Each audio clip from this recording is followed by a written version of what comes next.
everyone, this is Ivy Wynn, the program coordinator with the UT Physician International District. Today we are here joining Ms. Wu for the container gardening. All right, let's enjoy the session. Okay, for those of us who want to do container gardening in the summer, what you need is a pot, and at the bottom of your pot you want to put in some rocks to kind of help with the drainage, and then you put in some gardening soil,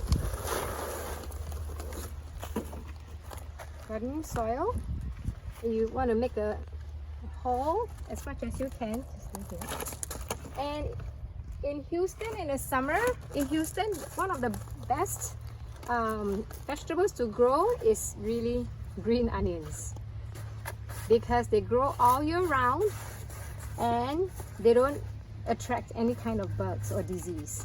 And after you put the vegetable in a pot, you basically want to, when you are watering the pot, make sure that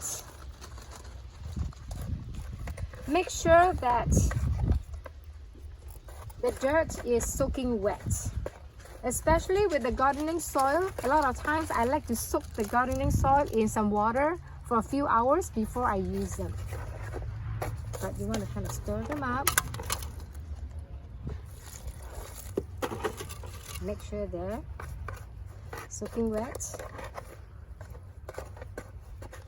And you just have to make sure the vegetables are in direct sunlight as much.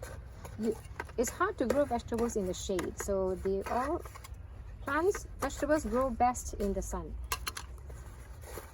And when you put a vegetable in the dirt, you have to kind of push it down, push on the dirt to make sure that the plant is sturdy.